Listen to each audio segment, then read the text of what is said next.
Hello everyone, good evening, Sitaram, Har Har Mahadev મિત્રો. તો આજ તો આપણે ઘણા સમય પછી આજે બ્લોગ શૂટ કરું છું, કેમ કે હમણાં તો હું લાઈવ જ આવું છું, કંઈ ફ્રી થતી નથી. બહાર ગામ ગયા હતા ને આ તે બધું એવું હતું, એટલે આજ તો કિચનમાંથી જ આપણે બ્લોગ શૂટ કરીએ. તો કિચનમાંથી આપણે બનાવીએ છીએ વિડીયો, અને બનાવું છું મિત્રો જો આ ભૂંગળા.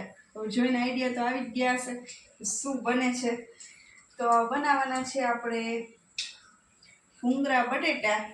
અહીં બટેટાનું કુકર આપણે બાફી નાખ્યું છે બટેટા, એટલે હમણાં વિડીયોમાં એન્ડ સુધી બન્યા રહેજો. મસ્ત મજાની ભૂંગળા બટેટાની રેસીપી આવવાની છે, અને સરસ એવો આજ વિડીયો બનાવું છું.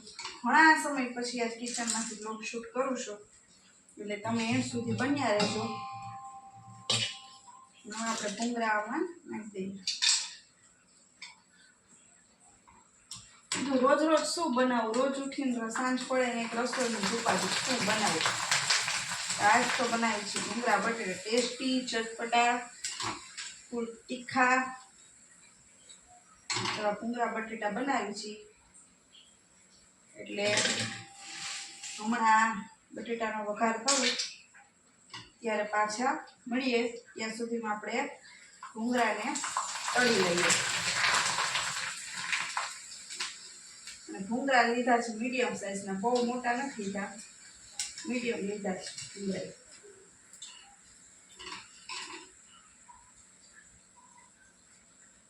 ચાલો થોડી વાર પછી પાછા મળીએ.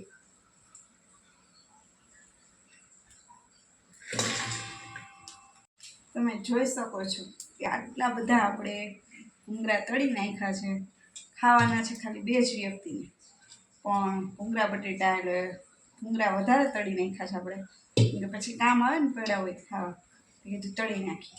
અને હવે આપણે બટેટાનું કુકર ખોલીએ, ચેક કરી લઈ કે આપણા બટેટા બફાઈ ગયા છે કે શું. તમે જોઈ શકો છો બટેટા તો બટેટા નથી લીધી, બટેટી લીધી છે, કેમ કે બટેટા પણ ચાલે તો એને પીસ કરવા પડે, અને કીધું નાની નાની બટેટીનો જ આપણે ઉપયોગ કરીએ.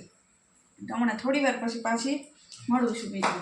ત્યાં સુધીને આપણે બટેટાને છાલ ઉતારી લઈને કમ્પ્લીટ કરી નાખીએ, મસાલો બધું, પછી મળું. જો હવે આપણે ભૂંગળા બટેટા બનાવવા માટે સૌ પ્રથમ તો આપણે 1 પાવરું સિંગ તેલ લઈ લેવાનું છે. તમને દેખાય છે, સિંગ તેલમાં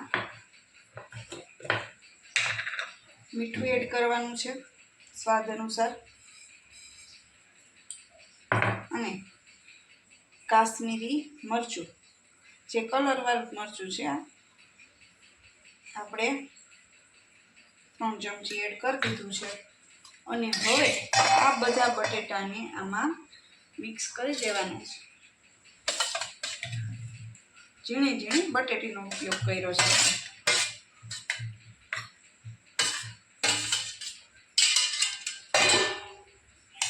પછી આ રીતે ભેળવી નાખવાનું છે. એટલે બટેટાની 2 જ વિસલ વગાડી છે. 300 ગ્રામ જેટલા બટેટી છે આ, તમે જોઈ શકો છો.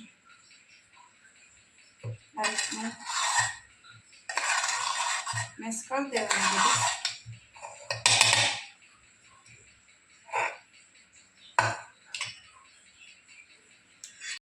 જો આપણે 1 પાવરું તેલ ગરમ કરવા મૂકી દીધું છે, અને તેલ આવી પણ ગયું છે. તો હવે એની અંદર આપણે આ પ્યુરી તૈયાર કરી છે, તમે જોઈ શકો છો.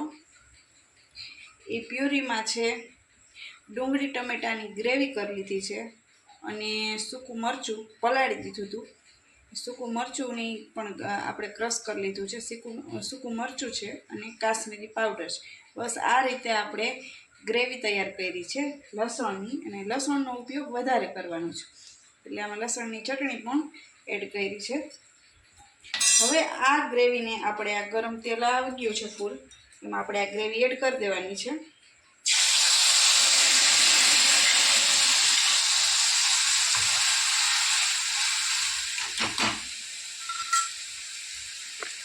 જોઈ શકો છો.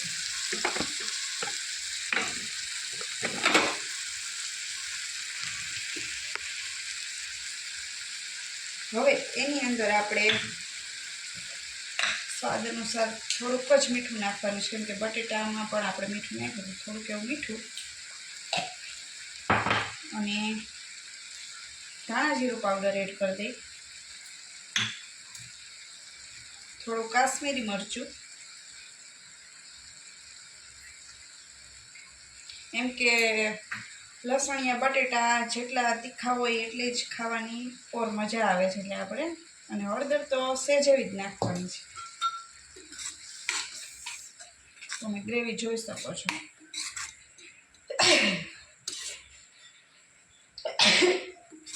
ચટણી વીધી. હવે આ ગ્રેવીને આપણે પાકવા દેવાની છે 5 મિનિટ.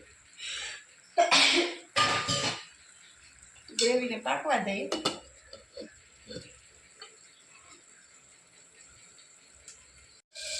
જો આપણી ગ્રેવી હવે પાકી ગઈ છે, એકદમ જોઈ શકો છો તેલ છૂટું પડી ગયું છે.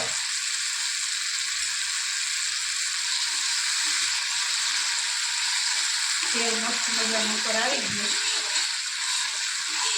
એટલે કે આપણી ગ્રેવી પાકી ગઈ.